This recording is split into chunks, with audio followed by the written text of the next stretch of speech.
Hello and good morning to everyone. Welcome to Scholar Zone. Gagan Arora, your science educator. We are going to start a new session of science. So let's. अगर हम science की बात करें या विज्ञान की बात करें, ये विषय ही ऐसा है, इससे सभी बच्चों के अंदर थोड़ा तो किसी को ज्यादा, तो इसी वजह से हम ये सेशन बेसिक टू एडवांस करें। बेसिक टू एडवांस करें।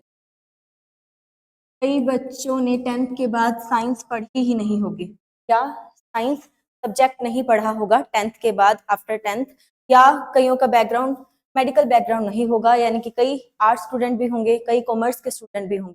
तो उनके लिए हम बिल्कुल बेसिक से कवर अप करेंगे हमारे सारे, चाहे वो आपकी फिजिक्स हो, चाहे वो आपकी केमिस्ट्री हो, चाहे वो आपका जीव विज्ञान या फिर बायोलॉजी हो। बेसिक टू एडवांस हम सारी चीजों को कवर करते हुए चलेंगे। ये बैच आपको ऑनलाइन एंड ऑफलाइन दोनों तरीके से अवेलेबल रहेगा आपके लिए। सो आप अपना सिलेबस आसानी से यहाँ पर कवर कर सकते हैं और अपने साइंस के डर को दूर कर सकते हैं। तो सबसे पहले अगर हम साइंस की बात करें, अगर हम विज्ञान की बात करें कि विज्ञान है क्या, साइंस है क्या, यह एक और नाम आता है सिलेबस में भी। अगर हम देखें daily life science, what is that daily life science? Daily life मतलब रोजमर्रा की जिंदगी में काम आने वाला विज्ञान क्या है, या डेली लाइफ साइंस क्या है। आप इस रिकॉर्डिंग या फिर आप इस वीडियो को देख पा रहे हैं, आप फोन यूज कर रहे हैं, ये सारा होगा फिजिक्स से। ये सब हम भौतिक विज्ञान के जरिए या फिजिक्स के जरिए देख पा रहे हैं, सुन पा रहे हैं, टेक्नोलॉजी का यूज अच्छे से कर पा रहे हैं। हमारे शरीर में अलग अलग अभिक्रियाएं हो रही हैं या केमिकल रिएक्शन हो रही है, तो वो किसकी वजह से हैं? केमिस्ट्री की वजह से या रासायनिक विज्ञान की वजह से। हम खाना खा रहे हैं, खाना पच रहा है, खाना अलग अलग भागों में जाकर टूट रहा है, अवशोषित हो रहा है, और उसी खाने को हम ऊर्जा में बदल पा रहे हैं। इसकी वजह से बायोलॉजी में हम ये सब, या फिर जीव विज्ञान में हम देखते हैं। अब इसी तरह से जो बायोलॉजी है या केमिस्ट्री है आपकी, या फिजिक्स, ये सब है ब्रांचेस। क्या हैं? ये हैं शाखाएं या ब्रांचेस।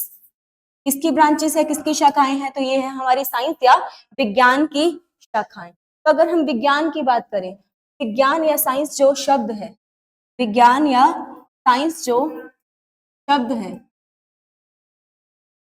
तो साइंस शब्द लिया गया है लैटिन भाषा के ओर से, या लैटिन भाषा का शब्द है हमारा साइंट, जहां से डिस्कवरी हुई है साइंस वर्ड की। लैटिन भाषा का शब्द है साइंट, जहां से कि नाम आया साइंस। अब साइंट का मतलब होता है नॉलेज। साइंट का मीन है नॉलेज या ज्ञान। तो ज्ञान किसी भी तरीके का हो सकता है, मोरल, सोशल, नेचुरल, किसी भी तरीके का ज्ञान आता है साइंस में या विज्ञान में। ज्ञान ही विज्ञान है और विज्ञान ही ज्ञान है। अगर हम साइंस में बात करें फादर ऑफ साइंस की, या साइंस के पिता किन्हें कहा जाता है, या साइंस के जनक किन्हें कहा जाता है, तो साइंस के पिता या साइंस के जनक कहा जाता है Galileo Galilei. Sir Galileo Galilei को, सर गैलीलियो गैलीली को साइंस के पिता, साइंस के जनक या फादर ऑफ साइंस जो है कहा जाता है। अगर हम परिभाषा की बात करें, साइंस की परिभाषा की बात करें या डेफिनेशन की बात करें, साइंस क्या है हमारी? Science is the study of, science is the study, science में हम अध्ययन करते हैं किन चीजों का? Science is the study of natural, science is the study of natural, social concept को। अब हम कर सकते हैं नेचर की स्टडी या प्राकृतिक चीजों की स्टडी, या किसी सामाजिक चीजों की भी स्टडी हम इसमें कर सकते हैं। अब स्टडी हो गई थ्रू किस तरीके से हम वो स्टडी जो है अपनी कंप्लीट कर सकते हैं, थ्रू ऑब्जर्वेशन के। ऑब्जर्वेशन क्या होता है? डायरेक्टली ऑब्जर्व करना, किसी भी चीज को या किसी भी कॉन्सेप्ट को ऑब्जर्व करना। ऑब्जर्व करना, देखना। अब ऑब्जर्वेशन हम आंखों के जरिए भी कर सकते हैं, ऑब्जर्व हम किसी चीज को सुनकर भी कर सकते हैं, देखकर भी हम कर सकते हैं किसी भी चीज को ऑब्जर्व। अब हमने ऑब्जर्व किया किसी भी थिंग को, किसी भी कॉन्सेप्ट को साइंस के बाद हम उसी थिंग पर, उसी कॉन्सेप्ट पर हम करते हैं अपना एक्सपेरिमेंट या एक्सपेरिमेंटेशन। अब उसी एक्सपेरिमेंटेशन के जरिए हमने कुछ एविडेंस कलेक्ट किए। क्या कलेक्ट किए? कुछ सबूत। हमारी जो भी कॉन्सेप्ट था हमने माना, लेकिन दूसरे उसे किस प्रकार मानेंगे? हमें उसके लिए कुछ सबूत जो है, एविडेंसेस जो है कलेक्ट करने पड़ते हैं। वही हम करते हैं एक्सपेरिमेंटेशन में। अब एक्सपेरिमेंटेशन हो गया, हमने सबूत जो है हमारे इकट्ठे कर लिए, और एट लास्ट हम उस डेटा का क्या करेंगे? एनालिसिस करेंगे या फिर आंकलन करेंगे कि हमारी वो हाइपोथेसिस करेक्ट है या नहीं है। तो ये डेफिनेशन है, परिभाषा है नॉर्मल सी, किसकी? साइंस की या विज्ञान के, जिसके जनक हमने कहा गैलीलियो गैलीली को। अगर हम इसके ब्रांचेस की बात करें, अगर हम साइंस की ब्रांचेस की बात करें, तो मुख्य रूप से जो साइंस है, मुख्य रूप से जो आपका विज्ञान है, साइंस है, वो तीन भागों में या बटा हुआ दिखाई देता है। तीन भागों या तीन ब्रांचेस में बटा हुआ दिखाई देता है। First your biology, second is your chemistry, and third is your physics. Third is your physics. Biology को हम हिंदी में बोलते हैं जीव विज्ञान, जीव विज्ञान। केमिस्ट्री इज योर रासायनिक विज्ञान। What is that? रासायनिक विज्ञान। फिजिक्स इज योर भौतिक विज्ञान। फिजिक्स इज योर भौतिक विज्ञान।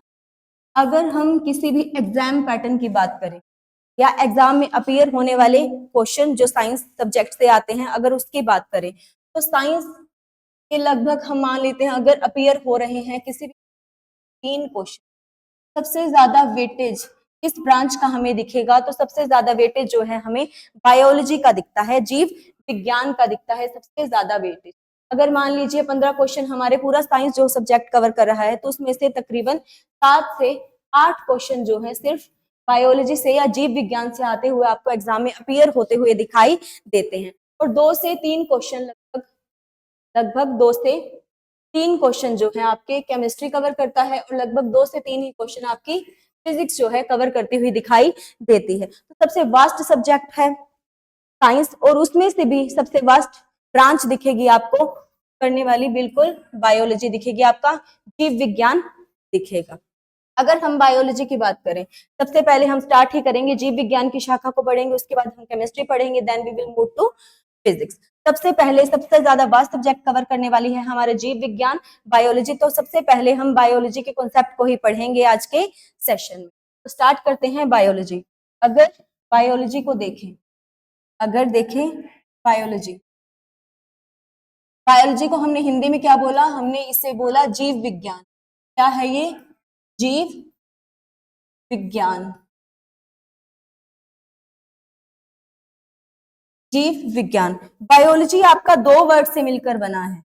जो बायोलॉजी वर्ड है आपका 2 वर्ड से मिलकर जो है बना है। एक तो बायो से प्लस लोगोस से, या लोगोस की जगह आप यहाँ पर लॉजी भी लिख सकते हैं। अब बायो का मतलब आपको पता ही है, कोई भी चीज जो क्या है? जीवित है। क्या है? जीवित है। लोगोस या लॉजी का मतलब है अध्ययन। तो बायोलॉजी में हम अध्ययन करते हैं, बायोलॉजी में या जीव विज्ञान में हम अध्ययन करते हैं जीवित चीजों का। अध्ययन करना इन चीजों का जो जीवित चीजें हैं या लिविंग थिंग्स हैं। कौन सी थिंग्स हैं? जीवित चीजें या जीवित चीजें हैं हमारी, या लिविंग थिंग्स हैं हमारी, लिविंग।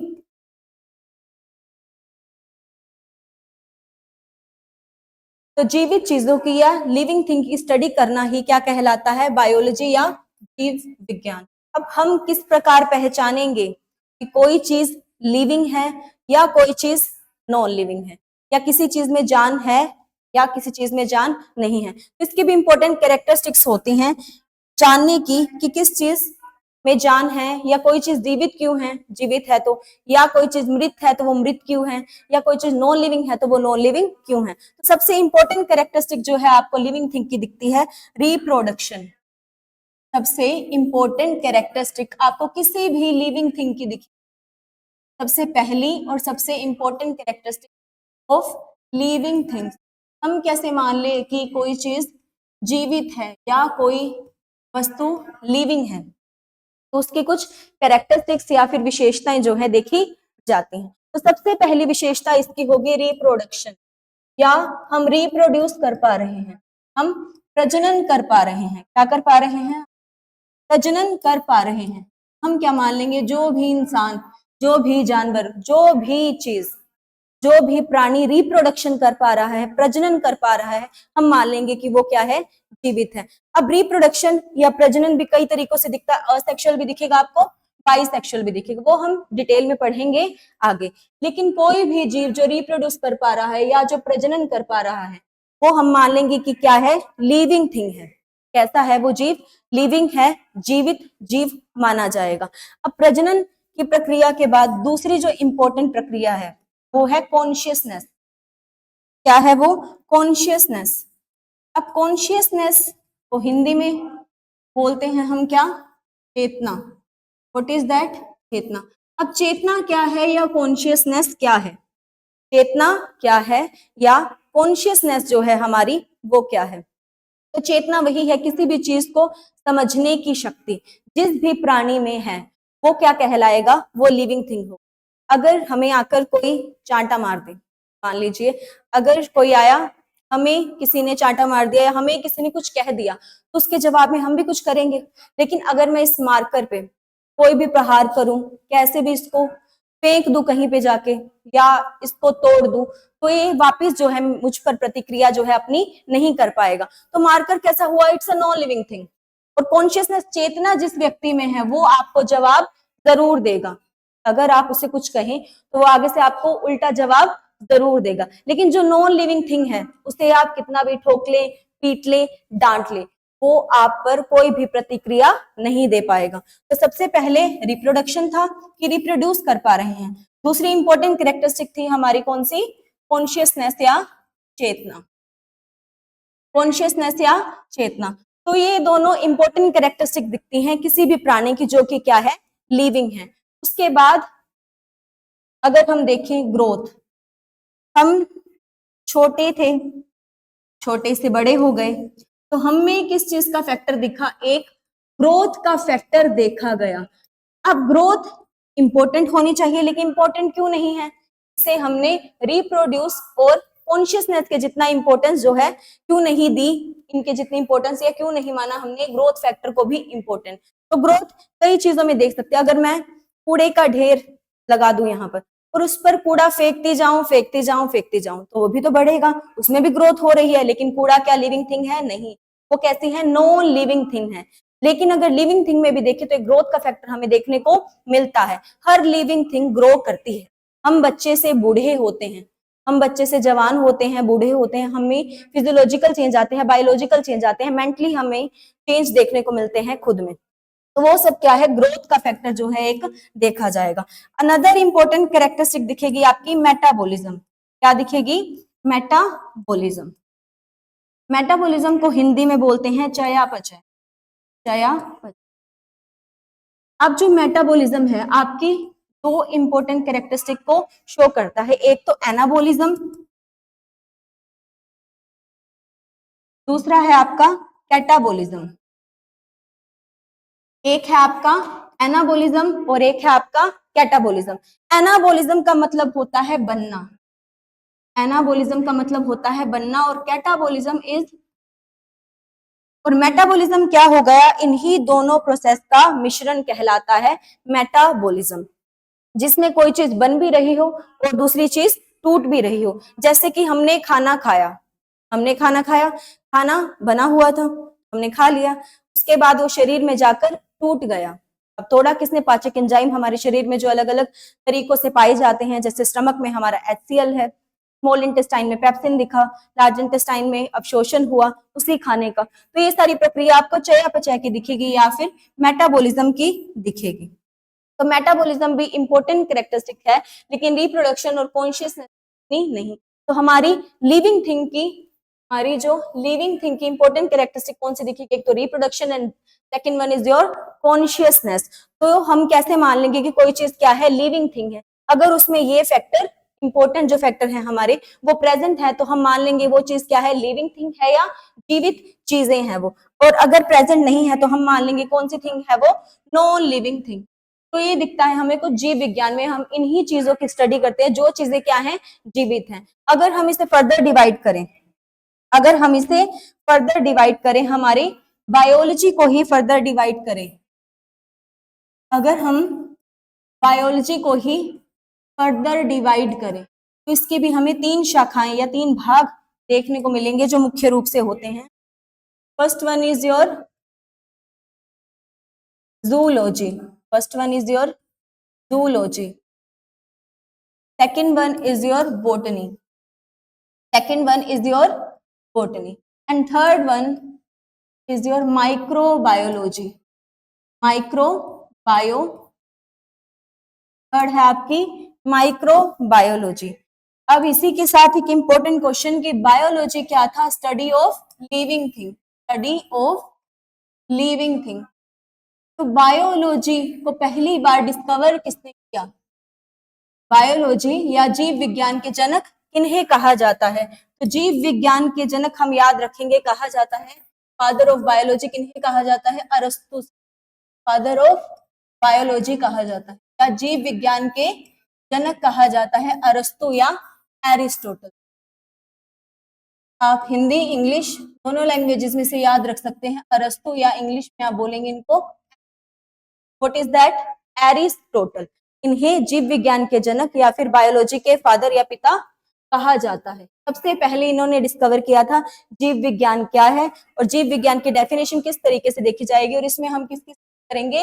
लिविंग थिंग की स्टडी हम करेंगे। तो बायोलॉजी आपने फर्दर देखा कितनी ब्रांचेस में टूटा? 3 में, जूलॉजी, बॉटनी और माइक्रोबायोलॉजी। जूलॉजी को हम हिंदी में बोलते हैं जंतु विज्ञान। What is that? जंतु विज्ञान। बॉटनी इज योर पादप विज्ञान। What is that? पादप विज्ञान।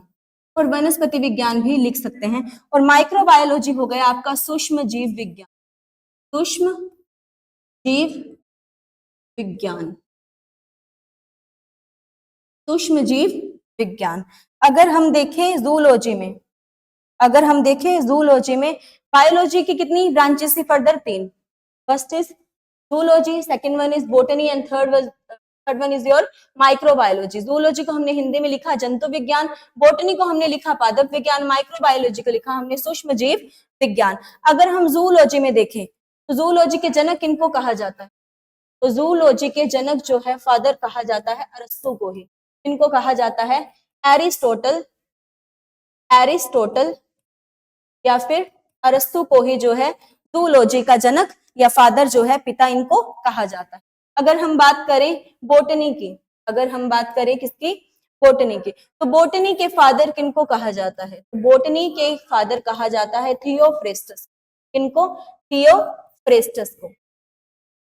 थियोफ्रेस्टस को ही बॉटनी के पिता या फादर ऑफ बॉटनी जो है इनको कहा जाता है। उसके बाद another one is your microbiology.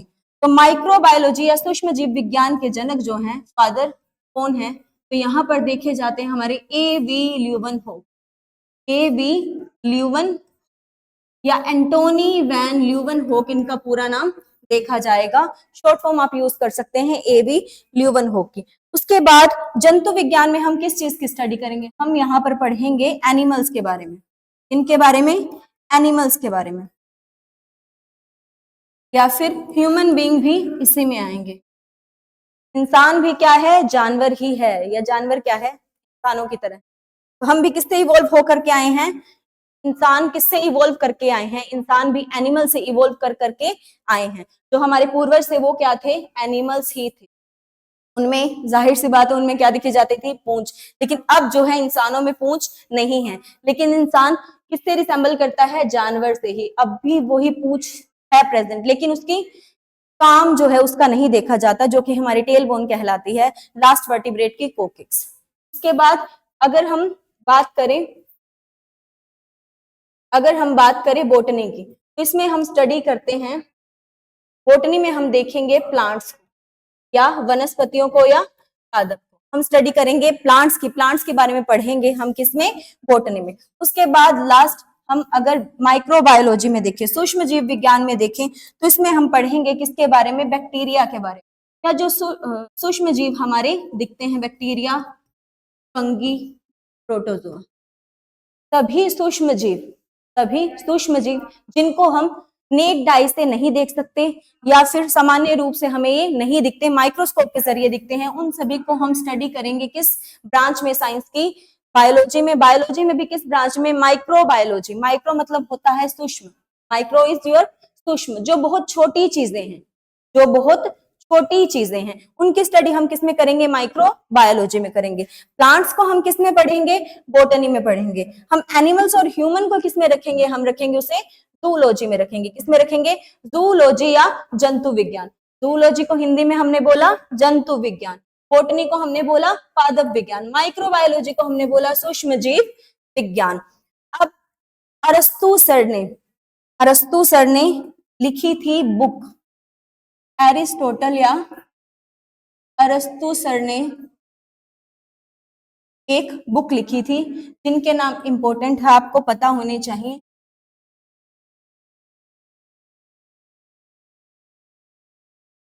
अरस्तु सर ने एक बुक लिखी थी या एरिस्टोटल सर ने एक बुक लिखी थी, जिसका नाम था हिस्टोरिया एनिमेलियम। एनिमेलियम वर्ड का मतलब क्या है, एनिमेलियम इज लिंक्ड विद एनिमल्स, या इनमें हम किसके बारे में पढ़ेंगे, हम इसमें जानवरों के बारे में पढ़ेंगे। उसके बाद अरस्तु सर थे किसके जनक, फादर ऑफ जूलॉजी या जंतु विज्ञान के जनक देखे जाते हैं अरस्तु सर। जंतु विज्ञान के जनक अरस्तु सर ने बुक लिखी थी, नाम था उनका Historia Animalium. What is that, Historia Animalium. अब अरस्तु सर ने तो बुक लिखी, उसके बाद आए थियोफ्रेस्टस, जिनको कहा जाता है फादर इसका, बोटनी का। उन्होंने भी एक बुक लिखी थी, इसने थियोफ्रेस्टस सर ने भी एक बुक लिखी थी, उस बुक का नाम क्या था। अब थियोफ्रेस्टस किससे बिलोंग करते हैं, बोटनी से। बोटनी में हम किस चीज की स्टडी करते हैं, प्लांट्स की, तो जाहिर सी बात है बुक भी किस पर लिखी होगी, प्लांट्स पर ही लिखी होगी। तो उनकी बुक का नाम क्या था, Historia plantarum. What is that, Historia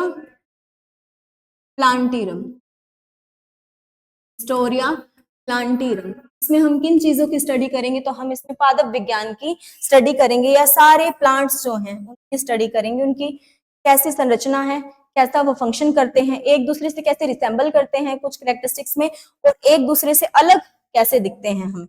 उसके बाद अगर हम बात करें माइक्रोबायोलॉजी के पिता या फादर ऑफ माइक्रोबायोलॉजी, जिन्हें कहा जाता है A.V. ल्यूवेनहोक। क्या नाम है उनका, A.V. ल्यूवेनहोक। तो इनकी भी एक बहुत ज्यादा इंपॉर्टेंट बुक आपको दिखती है, A.V. ल्यूवेनहोक की भी बहुत इंपॉर्टेंट बुक जो है आपको दिखती है, जिसका नाम है द सीक्रेट्स ऑफ नेचर,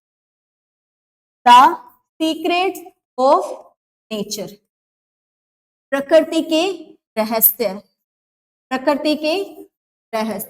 तो द सीक्रेट ऑफ नेचर जो बुक है वो लिखी थी A.V.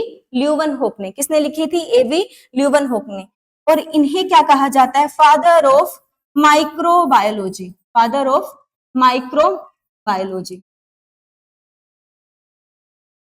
तो hope you will all understand that what I am trying to say. Aristotle या अरस्तु को देखें तो उन्होंने बुक लिखी थी जिसका नाम था हिस्टोरिया एनिमेलियम। उसके बाद थियोफ्रेस्टस सर ने एक बुक लिखी जिसका नाम था हिस्टोरिया प्लांटेरम। उसके बाद A.V. ल्यूवेनहोक सर ने भी एक बुक लिखी जिसका नाम क्या था, that is your the secrets of nature. What is that? The secret of nature या प्रकृति के रहस्य। उसके बाद अगर हम मूव करें एवी ल्यूवन होक की तरफ, ये सब हम किस में पढ़ रहे थे? बायोलॉजी की फर्दर जो शाखाएं हैं या बायोलॉजी कितनी पार्ट में डिवाइड हुई उसमें पढ़ रहे थे। अगर हम उसके बाद देखें, सिर्फ एवी ल्यूवन होक की डिस्कवरीज को, तो इनका भी बहुत वास्ट सिलेबस आता है। एवी ल्यूवन होक का नाम, एवी ल्यूवन होक का नाम, तो इनकी कुछ डिस्कवरीज के बारे में भी हम जान लेते हैं कि इन्होंने किस किस चीज की डिस्कवरी करी है। इनकी इंपॉर्टेंट डिस्कवरीज जो हैं क्या हैं? इंपॉर्टेंट डिस्कवरीज जो है इनकी क्या दिखती हैं?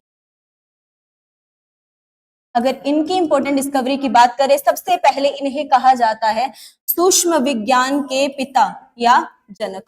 सूक्ष्म विज्ञान के जनक, सूक्ष्म विज्ञान के जनक या father of microbiology, father of microbiology, father of microbiology. उसके बाद अगर हम देखें तो इन्होंने की थी प्रोटोजोआ की खोज, प्रोटोजोआ की खोज, जो कि एक प्रकार का आपको दिखता है bacteria. What is that? That is bacteria. और सबसे इंपॉर्टेंट तथ्य, इन्होंने की थी स्पर्म की खोज। Sperm is your male gamete, in Hindi it is called as शुक्राणु। What is that? शुक्राणु जो है आपका male gamete. What is that? Male gamete. शुक्राणु की खोज भी इन्होंने की। इन्होंने पहले बैक्टीरिया जिसका नाम था एनीमैक्युलाई, व्हाट इज दैट? एनीमैक्युलाई। तो एनीमैक्युलाई था आपका पहला बैक्टीरिया, पहला बैक्टीरिया जिसकी खोज किसने की? एवी ल्यूवन होक ने की। अब ये भी इंपॉर्टेंट क्वेश्चन है कि कहाँ दिखा उन्हें ये बैक्टीरिया? तो उन्हें यही बैक्टीरिया जो है आपका दिखा था पोन्स वाटर में। कहाँ दिखा था? पोन्स वाटर में या तालाब के पानी में। कहाँ? तालाब के पानी में, तालाब के पानी में या पॉन्ड वाटर में इन्हें ये पहला बैक्टीरिया जो है दिखा, जिसका नाम रखा गया animalculi. What is that? Animalculi आपका पहला बैक्टीरिया था जिसके खोजकर्ता किन्हें माना जाता है? एवी ल्यूवन होक को। फादर ऑफ माइक्रोबायोलॉजी किन्हें कहा जाता है? एवी ल्यूवन होक को। पहला बैक्टीरिया किसने खोजा? एवी ल्यूवन होक ने। हाइड्रा की खोज किसने की? हाइड्रा भी एक प्रकार का प्रोटोजोआ ही है। हाइड्रा भी एक प्रकार का क्या है? प्रोटोजोआ ही है। तो हाइड्रा की खोज भी किसने की थी? एवी ल्यूवन होक ने की। तो ये कुछ इंपॉर्टेंट डिस्कवरीज थी एवी ल्यूवन होक की। और बुक जैसा कि मैं आपको भी बता ही चुकी, बुक थी इनकी the secret of nature, the secrets of nature या प्रकृति के रहस्य। तो ये सब डिस्कवरी थी एवी ल्यूवन होक की। अगर हम बात कर रहे थे बायोलॉजी की, अगर हम किसकी बात कर रहे थे? जीव विज्ञान की बात करें तो जीव विज्ञान में अलग अलग सिस्टम्स हमें दिखते हैं। जीव विज्ञान में अलग अलग हमने सिस्टम देखे। जैसे कि मैंने कहा, मैंने खाना खाया, खाना खा लिया, खाना पच गया, तो वो किस सिस्टम के जरिए पचा? वो पचा डाइजेस्टिव सिस्टम के जरिए। तो इस प्रकार से हमारी बॉडी में अलग अलग सिस्टम्स देखे जाते हैं। क्या देखे जाते हैं? हमारी बॉडी में अलग अलग जो है सिस्टम देखे जाएंगे। सिस्टम्स या तंत्र जो है देखे जाएंगे हमारी बॉडी में। अलग अलग तंत्र या सिस्टम से मिलकर ही हमारी बॉडी जो है काम करती हुई यहाँ पर दिखाई देती है। तो सबसे पहला अगर हम पढ़ें, सबसे पहला देखिए तो आएगा digestive system. Digestive system, digestive system is your पाचन तंत्र। डाइजेस्टिव सिस्टम इज पाचन तंत्र। पाचन तंत्र क्या है? पाचन तंत्र क्या है या डाइजेस्टिव सिस्टम क्या है? हमने खाना खाया, खाना हमारे शरीर में जाकर पचा। हमने खाना खाया मुंह से, तो मुंह भी आपको डाइजेस्टिव सिस्टम का जो है हिस्सा दिखेगा। मुख भी आपको क्या दिखेगा? डाइजेस्टिव सिस्टम का ही हिस्सा दिखेगा, क्योंकि हमने खाना कहाँ से खाया? मुंह से खाया। अब मुख से जो है खाना गया कहाँ? जो आपका फेरिंग्स है, ग्रसनी है, उसके अंदर आपका खाना गया। अब मुख से खाना गया फेरिंग्स के अंदर। कहाँ गया? फेरिंग्स के अंदर गया खाना। सबसे पहले खाना गया आपका माउथ के अंदर, मुख से, तो मुख से पाचन शुरू होता दिखाई दिया, लेकिन थोड़ा बहुत, ज्यादा नहीं हुआ। तो मुख के बाद खाना जो है आपका गया फेरिंग्स में। कहाँ गया? फेरिंग्स में गया, या हिंदी में हम इसे बोलते हैं ग्रसनी। What is that? ग्रसनी। अब ग्रसनी के बाद जो खाना है वो जाएगा हमारी फूड पाइप में। कहाँ जाएगा? फूड पाइप में। इसको हम बोलते हैं ईसोफेगस। क्या बोलते हैं? ईसोफेगस या ग्रास नली। अब ईसोफेगस के बाद जो फूड है वो कहाँ जाता हुआ दिखाई देगा? वो जाएगा हमारे अमाशय में या स्टमक में। कहाँ जाएगा? अमाशय में या स्टमक में। अब स्टमक के बाद या फिर अमाशय के बाद खाना जो है कहाँ गया? तो वो गया हमारा छोटी आंत में। कहाँ गया? छोटी आंत में खाना चला गया। अमाशय के बाद खाना गया छोटी आंत में या स्मॉल इंटेस्टाइन में। कहाँ गया? Small intestine. स्मॉल इंटेस्टाइन या छोटी आंत में। अब छोटी आंत के बाद खाना कहाँ गया? तो वो गया लार्ज इंटेस्टाइन में। कहाँ गया? लार्ज इंटेस्टाइन या फिर बड़ी आंत जिसे कहा जाता है। क्या कहा जाता है? बड़ी आंत जिसे कहा जाता है।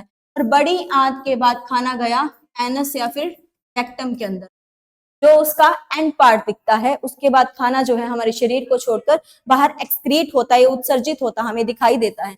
हमने खाना खाया कहाँ से? माउथ से। हमने खाना कहाँ से खाया? मुख से या माउथ से। उसके बाद खाना कहाँ पर गया? ग्रसनी के अंदर या फेरिंग्स के अंदर। फेरिंग्स के बाद कहाँ गया? इसोफेगस में। इसोफेगस के बाद कहाँ गया?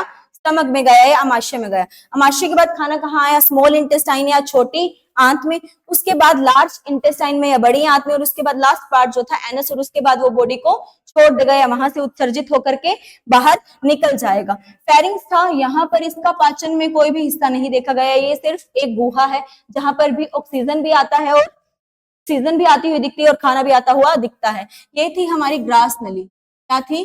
ग्रास नली। ये भी एक पाथवे की तरह काम करती है। ये भी किसकी तरह काम करती है? एक पाथवे या एक रास्ता बनाती है। सिर्फ फेरिंग से खाना कहाँ तक पहुंचाती है? हमारे पेट तक। पेट में दिखा HCl, जिसने पेट में दिखा हमें HCl, जिसका पीएच मान आपको दिखेगा तकरीबन 1 से 2। पीएच मान कितना दिखेगा? 1 से 2, जो कि हाईली एसिडिक दिखेगा। कैसा दिखेगा? हाईली एसिडिक आपको वहां पर दिखेगा, जो खाने को अम्लीय बना देगा। अब उसके बाद स्टमक से वही खाना गया स्मॉल इंटेस्टाइन। जो थोड़ा बहुत पाचन रह गया था, बाकी पाचन कहाँ हुआ? स्मॉल इंटेस्टाइन या छोटी आंत के अंदर आपका पाचन जो है देखा गया। स्मॉल इंटेस्टाइन के बाद खाना आया लार्ज इंटेस्टाइन में। यहाँ तक पाचन जो है कंप्लीट हो चुका था खाने। यहाँ तक आपका पाचन जो है स्मॉल इंटेस्टाइन तक पाचन कंप्लीट हो जाता है। लार्ज इंटेस्टाइन में किसी प्रकार का कोई भी पाचन आपको देखने को नहीं मिलता। लार्ज इंटेस्टाइन में सिर्फ और सिर्फ अवशोषण देखने को मिलता है। खाने का अवशोषण देखने को मिलता है, या फिर पानी का अवशोषण, या विटामिन के का, विटामिन B1 का और विटामिन B2 का अवशोषण ही देखने को मिलता है। और लास्ट पार्ट है एनस। यहाँ से खाना क्या हो गया? बॉडी की कैविटी से बाहर। ये टोटल जितनी भी चीजें हैं एक कैविटी के अंदर है या एक लाइन के अंदर है, एक सिमेट्री के अंदर देखी जाती हैं, जिसे हम बोलते हैं एलिमेंट्री कैनाल। उसी कैविटी को, जो कैविटी कहाँ से स्टार्ट हो रही है? मुंह से स्टार्ट हो रही है और कहाँ तक जा रही है? हमारा एनस तक जा रही है। इसी कैविटी को हमने क्या बोला? इसी कैविटी को हमने बोला एलिमेंट्री कैनाल। क्या बोला? एलिमेंट्री कैनाल बोला। कैनाल का मतलब होता है एक गुफा। अगर हम हिंदी में वर्ड समझे, व्हाट इज कैनाल? गुहा या गुफा। अब एलिमेंट्री कैनाल क्या है? एलिमेंट्री मतलब पाचन वाला रास्ता। कौन सा रास्ता? पाचन वाला रास्ता। एलिमेंट्री कैनाल आपको दिखेगी माउथ से स्टार्ट होती हुई और जाएगी कहां तक? ये जाएगी आपकी एनस तक। कहां जाएगी? एनस तक। तो इसी एलिमेंट्री कैनाल का अगर हम एरिया देखें तो ये तकरीबन आपको 30 फीट लंबी दिखेगी। 30 फीट लंबी दिखेगी। इंपॉर्टेंट बात है, 30 फीट लंबी दिखेगी। 30 फीट का तो इंसान भी नहीं होता, लेकिन ये एलिमेंट्री कैनाल आपको कितने फीट की दिखेगी? 30 फीट की दिखेगी। 30 फुट की दिखेगी। बिकॉज ये रोल होता है, कैसा होता है? कोइल्ड स्ट्रक्चर होता है आपका, कोइल्ड स्ट्रक्चर में दिखता है, इसीलिए आपको 30 फीट लंबी जो ये एलिमेंट्री कैनाल है पूरी दिखती है। अब ये था हमारा कौन सा सिस्टम? Digestive system. पहला हमने पढ़ा कौन सा? पढ़ा नहीं, डिटेल में हम इसे पढ़ेंगे, लेकिन इसका ओवरव्यू देखा कि बायोलॉजी में डाइजेस्टिव सिस्टम किस प्रकार काम करता है। तो सबसे पहला सिस्टम था हमारा डाइजेस्टिव सिस्टम, हमने खाना खाया, उसका पाचन हुआ, उसका क्या हुआ, पाचन हुआ। सेकंड सिस्टम जो है हमारा वो दिखेगा, हमने सांस ली, हमने सांस ली, तो कौन सा तंत्र आया, श्वसन तंत्र। कौन सा आएगा, श्वसन तंत्र आएगा। श्वसन तंत्र को इंग्लिश में हम क्या बोलेंगे, रेस्पिरेटरी सिस्टम, रेस्पिरेटरी सिस्टम या श्वसन तंत्र, हिंदी में हमने इसे पढ़ा। अगर हम श्वसन तंत्र की बात करें, हमने सांस ली, हमने सांस ली, कहां से सांस ली, ऑफ कोर्स नोस्ट्रिल से, नाक से सांस लेंगे, कहीं और से थोड़ी लेंगे, नोज से या नोस्ट्रिल्स, नोज और नोस्ट्रिल्स। हमने नोस्ट्रिल से सांस ली, नोस्ट्रिल के बाद सांस कहाँ गई, नाक में थोड़ी रह गई, नाक से आगे भी तो जाएगी। तो नोस्ट्रिल के बाद जो है श्वसन कहाँ जाता हुआ दिखाई देगा, या फिर सांस जो है एक कॉमन हिस्से में आती है, जहां पर हमारा खाना भी आता है, जहां पर हमारी ऑक्सीजन भी आती है, जो है आपकी ग्रसनी या फेरिंग्स। क्या नाम है उसका, फेरिंग्स या ग्रसनी। अब फेरिंग्स के बाद खाना कहाँ गया, फेरिंग्स के बाद खाना कहाँ गया, खाना गया था हमारा ईसोफेगस में। कहाँ गया था, ईसोफेगस या ग्रास नली में। लेकिन यहाँ पर क्या, कौन सा तंत्र पढ़ रहे हैं हम, श्वसन तंत्र या रेस्पिरेटरी सिस्टम। तो यहाँ पर हमारा खाना कहाँ जाता दिखाई दे रहा था, ईसोफेगस में। लेकिन रेस्पिरेटरी सिस्टम में तो क्या है, वायु है, सांस ले रहे हैं हम, तो वो जाएगा कौन सी नली में, श्वास नली में। पहले खाना कहाँ गया था, ग्रास नली में, अब वायु है तो कहाँ जाएगी, श्वास नली में। तो श्वास नली को हम बोलते हैं ट्रैकिया। क्या बोलते हैं, ट्रैकिया बोलते हैं। किसको बोलते हैं ट्रैकिया, श्वास नली को। किसको बोलते हैं, श्वास नली को बोलते हैं हम ट्रैकिया। हमने सांस ली, नाक से सांस गई, फेरिंग्स के बाद कहाँ गई, ट्रैकिया। अब यहाँ पर एक और कॉमन हिस्सा था, यहाँ पर एक इंपॉर्टेंट हिस्सा था जिसका नाम है आपका लैरिंग्स। क्या नाम है उसका, लैरिंग्स। यहाँ पर इंपॉर्टेंट हिस्सा था आपका लैरिंग्स। लैरिंग्स को हम वॉइस बॉक्स भी बोलते हैं। क्या बोलते हैं, वॉइस बॉक्स। क्या हम बोल पा रहे हैं तो वोकल कॉर्ड काम करेंगे। वोकल कॉर्ड कहां पर होंगी, लैरिंग्स के अंदर ही जो है हमें दिखती है। तो ये लैरिंग्स क्या है, वोकल कॉर्ड की सहायता करता है पिच देने में हमारी आवाज को, या हमारी आवाज भी कहां से निकलती है, लैरिंग्स से। कहां, लैरिंग्स से। लैरिंग्स के बाद सांस कहां गई, वायु कहां गई, ट्रैकिया के अंदर। ट्रैकिया के बाद जो वायु है वो जाएगी ब्रोंकस के अंदर। कहां, ब्रोंकस या ब्रोंकियोल्स दिखते हैं, ब्रोंकस या ब्रोंकियोल्स दिखते हैं। उसके बाद जो है आपकी वायु जाती दिखाई देगी। अब ये ब्रोंकियोल्स जो स्ट्रक्चर है, फेफड़ों का स्ट्रक्चर जो है स्टार्ट हो चुका है। मैंने बताया आपको, अगर हम इसे थोड़ा सा समझें, सबसे पहले मैंने आपको बताया हमने सांस ली नाक से, उसके बाद यहाँ पर हिस्सा जो दिखा आपको, दिखा आपका लैरिंग्स। कौन सा दिखा, लैरिंग्स। लैरिंग्स से ऊपर जो था कॉमन हिस्सा था, जो मैंने बोला कौन सा हिस्सा है, हमारी ग्रसनी का हिस्सा है। कौन सा है, फेरिंग्स का हिस्सा है या ग्रसनी का हिस्सा है। उसके बाद सांस जो है, वायु जो है यहाँ से होती ट्रैकिया में चलेगी। इसी स्ट्रक्चर को हमने, इसी नली को हमने क्या बोला, ट्रैकिया। क्या बोला, ट्रैकिया। अब यहाँ से हमारे फेफड़े स्टार्ट हो गए। क्या स्टार्ट हो गए, फेफड़े। तो यहाँ पर ये जो ट्रैकिया दिखता है आपको, ये जो ट्रैकिया दिखता है आपको, आगे कितने पार्ट्स में डिवाइड होता है, ये 2 पार्ट्स में डिवाइड होता दिखता है, एक राइट साइड और एक लेफ्ट साइड। अब इन्हीं स्ट्रक्चर को, जिस पार्ट में ये डिवाइड हुआ, इसी को मैंने क्या बोला, इसी को मैंने बोला ब्रोंकियोल्स। क्या बोला, ब्रोंकियोल्स। अब ये ब्रोंकियोल्स भी अलग अलग शाखाओं में आगे डिवाइड होते हैं, अलग अलग शाखाओं में जो फेफड़ों के अंदर ये ब्रोंकियोल्स भी जो है डिवाइड होते दिखते हैं। अब यहाँ पर लास्ट स्ट्रक्चर प्रेजेंट होता है एल्वोलाई। इसका एल्वोलाई नामक स्ट्रक्चर जो है, या वायु कोश जो है, यहाँ पर प्रेजेंट होता है। इसी वायु कोश में एक्सचेंज होता है आपकी गैसेस का। हमने ऑक्सीजन ली, CO2 बाहर आई, जादू थोड़ी हुआ, जादू तो नहीं हुआ। यहाँ पर एक्सचेंज हुआ किसका, गैसेस का। यहाँ पर क्या हुआ, एक्सचेंज ऑफ गैसेस। एक्सचेंज कैसे, हमने सांस ली थी, हमने सांस ली थी, हमने किसको इनहेल किया था, हमने इनहेल किया था ऑक्सीजन को। किसको इनहेल किया था, ऑक्सीजन को। लेकिन एक्सहेल किसको किया, हमने इनहेल किया ऑक्सीजन को। लेकिन हमने एक्सहेल किसको किया, हमने बाहर किसको निकाला, हमने निकाला CO2 को। CO2 को, ये क्या आ गया, कार्बन आ गया। कार्बन कहाँ से आया, एक्सचेंज हुआ कुछ, तो वो हम डीप कॉन्सेप्ट है, आगे पढ़ेंगे, कोई बात नहीं। तो यहाँ पर हुआ एक्सचेंज ऑफ गैसेस, किसने करवाया, एल्वोलाई ने। किसने, एल्वोलाई ने। अब एल्वोलाई को हिंदी में बोलते हैं वायु कोश। वायु कोश। ये टाइम टाइम पर कॉन्ट्रैक्ट भी होती हैं और रिपेल भी होती है, सिकुड़ती भी हैं और खुलती भी हैं। ऐसा स्ट्रक्चर जो एल्वोलाइज है तकरीबन प्रेजेंट होती है 300 से 600 मिलियन। 300 से 600 मिलियन हमारे फेफड़ों में जो है एल्वोलाई प्रेजेंट होती है। 300 से 600 मिलियन एल्वोलाई जो है हमारी फेफड़ों में होती हैं।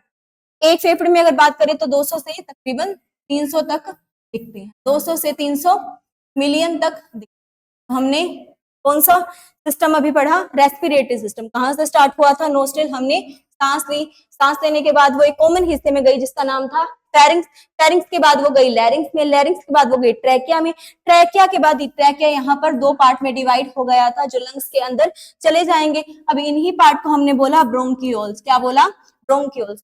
ब्रोंकियोल्स के बाद फर्दर यही शाखाएं हैं, प्राइमरी ब्रोंकियोल्स और सेकेंडरी ब्रोंकियोल। उसके बाद एट लास्ट जो है सांस कहाँ गई या फिर वायु जो है कहाँ जाती दिखाई दी, एल्वोलाई में, और यहीं पर हुआ गैसेस का एक्सचेंज, गैसेस का एक्सचेंज। अब यहाँ पर भी हीमोग्लोबिन प्रेजेंट है हमारे ब्लड में, तो वो यहाँ पर जो ऑक्सीजन है उसको ले जाएगा और बाद में उसी रिएक्शन, केमिकल रिएक्शन होगी यहाँ पर, और वहीं से क्या बाहर आ जाएगी, CO2 बाहर आ जाएगी और हम उसको क्या कर देंगे, एक्सहेल कर देंगे। तो कौन सा सिस्टम दिखा आपको, ये दिखा भी रेस्पिरेटरी सिस्टम, जो हमारा दूसरा सिस्टम था। पहला हमने कौन सा पढ़ा, डाइजेस्टिव सिस्टम, सेकंड कौन सा था, रेस्पिरेटरी सिस्टम। अब हम आगे पढ़ेंगे कौन सा, हम किसी चीज को देख पा रहे हैं, हम किसी चीज को देख पा रहे हैं या हमने किसी को देखा, हमने किसी को देखा, याद नहीं आ रहा कहाँ देखा, तो हमें कौन बताएगा कि हमने उसे कहाँ देखा, तो ये सब बताता है हमारा दिमाग। कौन बताता है, दिमाग या नर्वस सिस्टम, नर्वस। अब नर्वस सिस्टम को हिंदी में हम बोलते हैं तंत्रिका तंत्र। क्या बोलते हैं, तंत्रिका तंत्र। तंत्रिका तंत्र हम बोलते हैं किसको, नर्वस सिस्टम को। अगर हम नर्वस सिस्टम की बात करें, अगर हम अपने दिमाग की बात करें, हमने देखा पानी का ग्लास, पानी का ग्लास किसने देखा, हमारी आंखों ने देखा। अब पानी का ग्लास रखा था, हमें प्यास लग रही थी, हमारी आंखों ने देखा, हमारे हाथों ने चाहा कि उठाकर पी लूं, लेकिन ऐसे नहीं पी सकते, किसकी परमिशन लेनी पड़ेगी, सर की। सर कौन है यहाँ पर, नर्वस सिस्टम है, कौन है, हमारा दिमाग, जो कंट्रोलर है हमारी बॉडी का। हमारी बॉडी को कौन कंट्रोल करता है, हमारा दिमाग कंट्रोल करता है। तो इन सर ने नहीं कहा अभी पी लो, तो कैसे पी सकते हैं पानी। तो हमारी शरीर में कुछ नर्व्स होते हैं, 2 प्रकार के नर्व्स देखी जाती है, एक तो सेंसरी होती हैं या नसें देखी जाती हैं, सेंसरी, और दूसरी होती है मोटार नर्व्स। कौन सी होती है, मोटार नर्व्स। अब सेंसरी नर्व और मोटार नर्व में अंतर क्या है, ये है तो ये भी नसें और ये भी क्या है, नसें ही दिखाई देती हैं, लेकिन सेंसरी नर्व जो है आपकी क्या है, सेंसरी नर्व जो है आपकी वो सिग्नल लेकर जाती है, सिग्नल लेकर जाती हैं to the brain, signal sends to the brain. अब हमने किसी को सिग्नल भेजा, हमने किसी को सिग्नल भेजा तो वापस भी तो आएगा ना। सेंसरी नर्व्स ने सिग्नल भेजा था कहां तक, ब्रेन तक, कि पानी का ग्लास पड़ा है, मुझे प्यास लग रही है, क्या मैं पी लूं। हमारे हाथ से नर्व्स गई, सेंसरी कहां तक गई, हमारे ब्रेन तक गई। अब चली तो गई, अब ब्रेन, अब वहां क्या है, controller of the body, brain present है। कौन है ये, कंट्रोलर ऑफ द बॉडी, या बॉडी को कौन कंट्रोल कर रहा है, हमारा ब्रेन कर रहा है। अब ब्रेन है controller of the body, sir है ये, सर है तो बात तो माननी पड़ेगी। सेंसरी नर्व्स तो चली गई, क्या लेकर, अपनी विनती लेकर, किस तक चली गई, ब्रेन तक, कि मुझे पानी पीना है, मुझे पानी पीना है। तो इसने कहा कोई बात नहीं, पानी ही तो है, पी लो। तो वहां से जो सिग्नल लेकर आई वापस सर, उन्हीं को हम क्या बोलेंगे, मोटार नर्व्स, जो वापिस लेकर आई किसको, सिग्नल को, वापिस लेकर आई सिग्नल को, सिग्नल। अगर आप ऊपर गौर करें, अगर हम सेंसरी नर्व्स में देखें तो सिग्नल कहां से जा रहा था, बॉडी से ब्रेन तक जा रहा था। कहां जा रहा था, बॉडी से ब्रेन तक जा रहा था। अगर आप मोटार नर्व्स में देखें, अगर आप मोटार नर्व्स में देखें तो सिग्नल कहां से कहां आ रहा था, ब्रेन से वापस आ रहा था कहां तक, बॉडी में। ब्रेन से कहां आ रहा था, बॉडी में आ रहा था, सिग्नल वापस आ रहा था, सिग्नल गया सिग्नल वापस आया। यही खेल चलता रहता है, और खेल चल रहा है तो अच्छी बात है, हम जीवित हैं।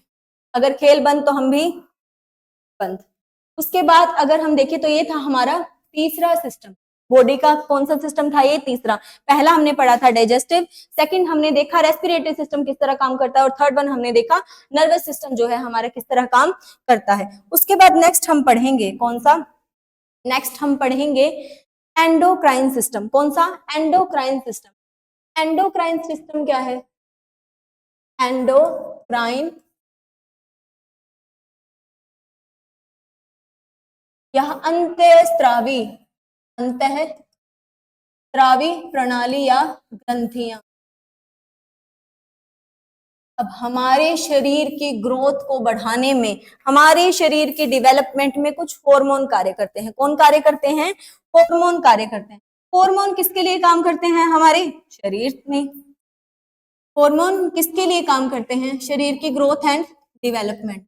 इसमें ग्रोथ एंड डेवलपमेंट।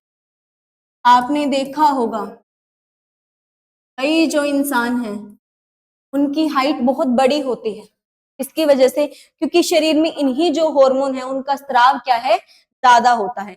कोई कोना रह गया या किसी की हाइट छोटी रह गई, किसी की वजह से इसी हार्मोन का जो स्राव है वो बॉडी में क्या हो गया, कम हो गया। तो इसी हार्मोन का जो स्राव है बॉडी में क्या दिखेगा, कम दिखेगा।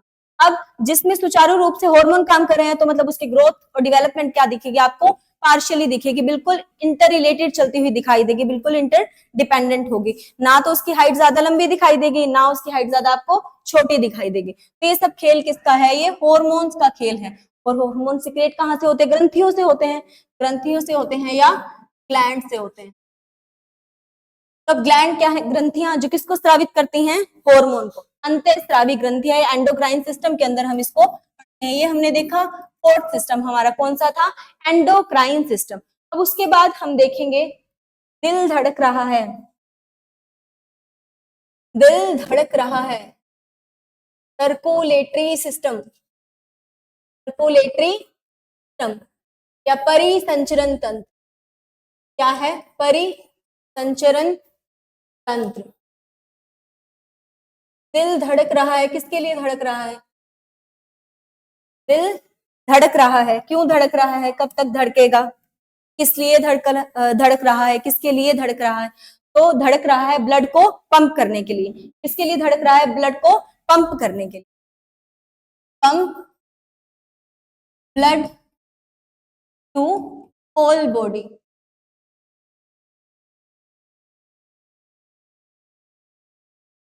हार्ट बीट कर रहा है या धड़क रहा है, किसकी वजह से धड़क रहा है, यहाँ पर पाया जाता है एसए नोड। क्या होता है, एसए नोड पाया जाता है, उसकी वजह से, या वो ही जो है सर्किट कर रहा है सारी नोड्स को, SA node, sino arterial node, जिसकी वजह से हार्ट जो है धड़कता हुआ दिखाई देता है। अब हार्ट धड़केगा तभी तो ब्लड जाएगा ना सारी बॉडी में। अब ब्लड जाएगा तो ब्लड के साथ ऑक्सीजन भी जाएगी, ऑक्सीजन जाएगी तो हमारी बॉडी की प्रत्येक कोशिका जो है जीवित रह पाएगी, प्रत्येक कोशिका जो है हमारी बॉडी की जीवित रह पाएगी। अगर ब्लड ही नहीं जाएगा तो ब्लड के साथ जाने वाले ऑक्सीजन भी कैंसिल कर देगी जाना, कि मैं भी नहीं जाऊंगी, कैंसिल कर देगी, तू नहीं जा रहा तो मैं भी नहीं जा रही। अब इसने कैंसिल कर दिया जाना तो क्या हो जाएगा, कोशिका डेड हो जाएगी या टिश्यू नेक्रोसिस हो जाएगा। क्या हो जाएगा, टिश्यू नेक्रोसिस हो जाएगा। अब टिश्यू नेक्रोसिस क्या है, जो टिश्यू है डेड हो जाएंगे। क्या हो जाएंगे, टिश्यू डेड हो जाएंगे। टिश्यू डेड हो जाएंगे तो क्या हो जाएगा, फिर तो कुछ बचा ही नहीं। क्या हो जाएगा, कोशिका ही अगर डेड हो गई तो शरीर किससे मिलकर बना है, कोशिकाओं से। कोशिकाएं ही नहीं काम कर पाएगी तो शरीर कैसे काम करेगा। तो इसी वजह से ब्लड जो है इंपॉर्टेंट है। और ब्लड किसकी वजह से धड़क रहा है, सॉरी पंप हो रहा है हमारी बॉडी में, क्योंकि हार्ट धड़क रहा है, हार्ट धड़क रहा है किसकी वजह से, ऐसे नोड की वजह से। तो दिल धड़का इसीलिए ब्लड पंप हुआ सारी बॉडी में। तो ये कौन सा देखा हमने, पांचवा सिस्टम देखा हमारी बॉडी का। कौन सा सिस्टम देखा हमने, ये पांचवा सिस्टम देखा हमारी बॉडी का। उसके बाद ग्रोथ हो रही है, हमने बोला ग्रोथ हो रही है, हम हाइट में बढ़ रहे हैं, हम ग्रो कर रहे हैं, गर्थ में ग्रो कर रहे हैं, तो किसकी वजह से कर रहे हैं? हड्डियां या मसल? तो मसल की वजह से हमें जो है ग्रोथ देखी जाती है, हड्डियां नहीं बढ़ती, हड्डियां नहीं बढ़ती। कौन सी चीज ग्रोथ करवाती है? मसल्स या मांसपेशियां जो है हमें ग्रो करवाती हुई दिखती हैं। तो मांसपेशियां किसमें आएंगी? Musculoskeletal system. कौन सा होगा? मस्कुलोस्केलेटल सिस्टम या मांसपेशी तंत्र। कौन सा होगा ये? मांसपेशी तंत्र, मांसपेशी तंत्र। अब मांसपेशी तंत्र में सारी क्या आएंगे? Total muscles of the body. क्या आएंगी? Muscles of the body. Muscles भी आपको तीन प्रकार के दिखती हैं, हमारे पेट में अलग दिखेंगे, कार्डिक में अलग दिखेंगे, कुछ हमें वॉलंटरी मसल दिखते हैं जिनको हम स्मूथ मसल्स बोलते हैं।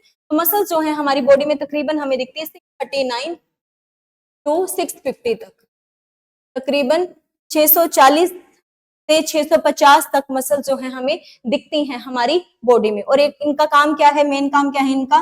ग्रोथ करवाना बॉडी में। क्या करवाना? ग्रोथ। अब ये मिलती किससे बनकर हैं? मांसपेशियां किससे मिलकर बनी? तो मांसपेशियां जो है हमारी बनी किससे? प्रोटीन से मिलकर। किससे मिलकर बनी?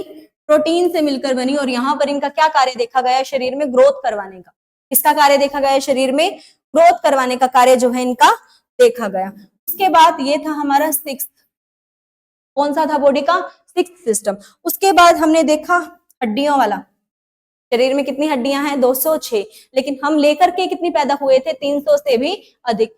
300 से अधिक हड्डियां लेकर के पैदा हो गए, 300 से अधिक। लेकिन बाद में कितनी रह गई? सिर्फ और सिर्फ 206। बाकी कहाँ गई? बाकी कहाँ गई? तो कुछ हड्डियां इसमें से जुड़ जाती हैं। जैसे जैसे ग्रो करते हैं हम एज में, तो ये हड्डियां क्या है? फ्यूज हो जाती है। क्या हो जाती हैं? फ्यूज। अब सारी नहीं होती लेकिन कुछ हो जाती हैं। इसको हम पढ़ेंगे स्केलेटल सिस्टम या कंकाल तंत्र के अंदर। कौन सा सिस्टम होगा ये? स्केलेटल सिस्टम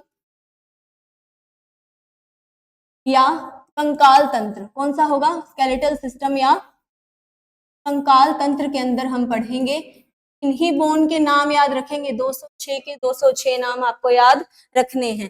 किस प्रकार से दिखते हैं, कैसे हैं, इनका फंक्शन क्या होगा, कौन सी सबसे छोटी देखी जाएगी, कौन सी सबसे बड़ी देखी जाएगी, कौन सी सबसे लंबी देखी जाएगी, या कौन सी सबसे कमजोर देखी जाएगी, या कौन सी सबसे स्ट्रॉन्गेस्ट देखी जाएगी। तो ये क्या हो गई? फ्यूज हो गई या जुड़ गई। और कितनी रह गई? टोटल 206 बोन्स जो है आपकी रह गई। सभी के नाम हम डिटेल में पढ़ेंगे, अभी हम ओवरव्यू ही कर रहे हैं।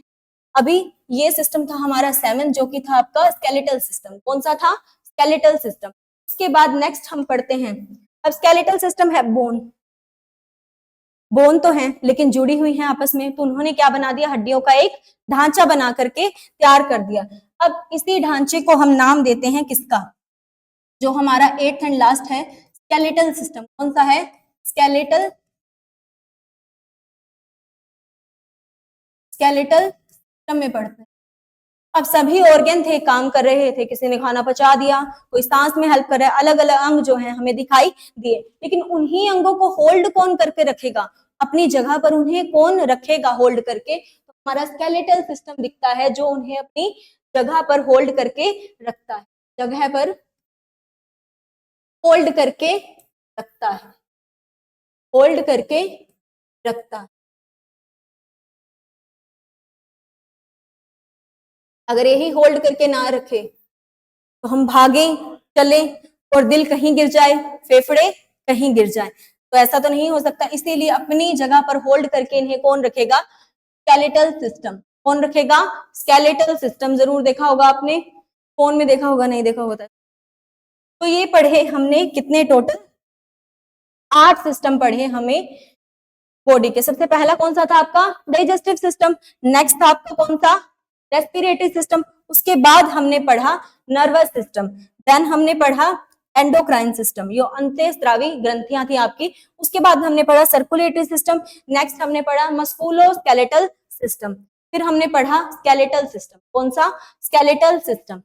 अब इसी प्रकार से आपके 8 जो तंत्र हैं हमें दिखाई देते हैं। मस्कुलोस्केलेटल सिस्टम में क्या था, मांसपेशियां तंत्र। टोटल कितनी मांसपेशियां दिखाई देंगी आपको, मसल्स दिखाई देंगी बॉडी में 639 टू 650। और ये बनी किन से मिलकर है, तो ये बनी है हमारे प्रोटीन से मिलकर बनी है, प्रोटीन से मिलकर बनी है। अगर हम बैक जाएं तो हम देखें तो ये सिस्टम हम किसके अंदर पढ़ रहे थे, सिस्टम ऑफ द बॉडी हम पढ़ रहे थे बायोलॉजी के अंदर। इसके अंदर, बायोलॉजी के अंदर। उससे पहले मैंने आपको बताया एवी ल्यूवेनहोक की कुछ डिस्कवरीज, कुछ इंपॉर्टेंट डिस्कवरीज किसकी, एवी ल्यूवेनहोक की। उसके बाद इनकी बुक का नाम था the secret of nature. What is that, the secret of nature, जो कि इंपॉर्टेंट है इनकी बुक। सूक्ष्म विज्ञान के जनक कहे जाते हैं एवी ल्यूवेनहोक, सूक्ष्म विज्ञान के जनक कहे जाते हैं एवी ल्यूवेनहोक। इससे पहले मैंने आपको बताया थियोफ्रेस्टस की, जो की थी हिस्टोरिया प्लांटिरम। एरिस्टोटल की बुक जो की थी Historia Animalium. At last father of microbiology कहे जाते हैं एवी ल्यूवेनहोक, और उनकी बुक थी द सीक्रेट्स ऑफ नेचर। अगर हम देखें शरीर मिला है किससे बनकर, या शरीर किसी चीज से तो मिलकर बना होगा, तो उसी चीज को या उसी इकाई को, या सबसे छोटी इकाई क्या है हमारे मानव शरीर की। जैसे हमने नींव रखी, नींव रखने के बाद कमरे बनाए, छत बनाई, और ऐसे बन करके हमारा पूरा घर जो है तैयार हो जाता है। वैसे ही हमारा शरीर है किससे बन करके तैयार हुआ है, तो हमारा शरीर जो है कोशिकाओं से मिलकर बना है। मिलकर बना है, कोशिकाओं से मिलकर बना है हमारा पूरा मानव शरीर। अब यही कोशिकाएं क्या है, शरीर की सबसे छोटी इकाई है। क्या है शरीर की सबसे छोटी इकाई, शरीर की सबसे छोटी इकाई, सबसे छोटी इकाई या फंडामेंटल यूनिट है। क्या है, फंडामेंटल यूनिट है ऑफ एनी लिविंग ऑर्गेनिज्म। किसी भी लिविंग ऑर्गेनिज्म की फंडामेंटल या फिर सबसे छोटी इकाई कौन सी दिखाई देगी हमें, कोशिका या सेल, कोशिका या, ठीक है। अब यही कोशिका पहली बार कहाँ देखी गई, या किसने इस कोशिका को डिस्कवर किया, तो सबसे पहले इस कोशिका को जो है डिस्कवर किया था रॉबर्ट हुक सर। नाम क्या था उनका, रॉबर्ट हुक नाम था, रॉबर्ट हुक। रॉबर्ट हुक ने कब, इन 1665, कब 1665 में डिस्कवर किया इसी कोशिका को। अब ये कोशिका कैसी थी, जीवित थी या मृत थी, तो ये थी आपकी डेड सेल। कैसी थी, मृत कोशिका थी या डेड सेल थी, आपकी मृत कोशिका थी। अमृत थी, लिविंग थी, जैसी भी थी कोशिका तो थी, मृत थी, जीवित थी, जैसी भी थी कोशिका तो थी। तो कोशिका देखी कहां पर गई, तो देखी गई एक पेड़ की छाल में, जो कि आपका एंटीबैक्टीरियल पौधा था। कैसा था, एंटीबैक्टीरियल पौधा था, एंटीबैक्टीरियल प्लांट था। उसकी छाल जो होती है वहां पर देखी गई, उसी की छाल को हम बोलते हैं कोर्क। क्या बोलते हैं, कोर्क। अब कोर्क एक ब्राउन कलर का ढक्कन आपने देखा होगा, जो वाइन की बोतल्स में, अल्कोहल की बोतल में, उसको सील करने के काम आता है। तो ये क्या होती है, एक पेड़ की छाल होती है। कौन सा पेड़ होता है, एंटीबैक्टीरियल प्लांट है वो, एक काइंड का क्या है, एंटीबैक्टीरियल पौधा है या एंटीबैक्टीरियल प्लांट है आपका। उसी की छाल या उसी की कोर्क में हमें दिखा क्या, एक डेड सेल। किसने देखा, किसने डिस्कवर किया, रॉबर्ट हुक ने। या पहली कोशिका किसने देखी, रॉबर्ट हुक सर ने देखी। कब देखी, सन 1665 के अंदर देखी आपकी पहली कोशिका। अब ये तो हो गई मृत कोशिका, क्या हो गई, मृत कोशिका। ऐसे ही अगर लिविंग सेल की बात करूं, तो अगर मैं बात करूं किसकी, लिविंग सेल की बात करूं, या जीवित कोशिका किसने देखी, लिविंग सेल की बात, तो पहली जीवित कोशिका आपकी देखी थी एंटोनी वैन ल्यूवेनहोक ने, एवी ल्यूवेनहोक ने ही देखी थी। अब इन्होंने देखी थी, ठीक है, कहां पर देखी थी, तो इन्होंने पहली प्लांट सेल डिस्कवर की। क्या की, पहली प्लांट सेल डिस्कवर की, जो कि जीवित कोशिका में थी। और प्लांट सेल कौन सी थी, प्याज की झिल्ली में या अनियल पील में इनको दिखी पहली जीवित कोशिका। तो आपको ये याद रखना है, अगर मृत कोशिका आए तो आप नाम किनका लेंगे, तो नाम आएगा सर रॉबर्ट हुक का। किनका, रॉबर्ट हुक का। लेकिन अगर आपसे कोई पूछे डिस्कवरी किसने की, पहली लिविंग सेल की, तो आप किसका नाम लेंगे, एवी ल्यूवेनहोक, एवी ल्यूवेनहोक का नाम लेंगे। और कहा, कौन सी सेल थी वो, प्लांट सेल। कैसी थी, प्लांट सेल थी, ऑनियन पील में। हाँ, प्याज की झिल्ली में, प्याज की झिल्ली में थी। अब यही कोशिका अगर मैं कहूं सेल क्या है, स्मॉलेस्ट यूनिट है, क्या है, स्मॉलेस्ट यूनिट है किसी भी लिविंग ऑर्गेनिज्म की। स्मॉलेस्ट यूनिट कौन सी देखी जाती है, सेल देखी जाती है, कोशिका देखी जाती है। अगर यही सेल का यहाँ पर ग्रुप बना दूं, यही कोशिका का यहाँ पर समूह बना दूं, और वो मैं कहूं कि समूह का ओरिजिन जो है क्या है, सेम है, या ये बिलोंग करती हैं सेम ओरिजिन से, समान जगह से। अगर इसका ग्रुप बन जाए तो यही सेल किस में डिवाइड हो जाएंगे, यही सेल किसके अंदर चेंज हो जाएंगे, तो ये बन जाएंगे टिश्यू में, बन जाएंगे टिश्यू में। अगर इन्हीं टिश्यू या उत्तक, इन्हीं हिंदी में कहा जाता है उत्तक, अगर इन्हीं उत्तकों को मैं जोड़ दूं, इन्हीं उत्तक को मैं जोड़ दूं, सेल्स क्या था, स्मॉलेस्ट यूनिट थी किसी भी लिविंग ऑर्गेनिज्म की। अब इसी सेल का मैंने क्या बना दिया, ग्रुप बना दिया। क्या बना दिया, ग्रुप बना दिया। उस ग्रुप का नाम क्या रखा मैंने, टिश्यू, या उत्तक कहा उन्हें, क्या कहा, उत्तक। यही उत्तक अब मिलकर क्या बना देंगे, एक अंग का निर्माण जो है करते हुए दिखाई देते हैं, अंग का निर्माण करते हुए दिखाई देते हैं। या हम कह दे कि इन्होंने क्या बना दिया, कोई ऑर्गन बना दिया।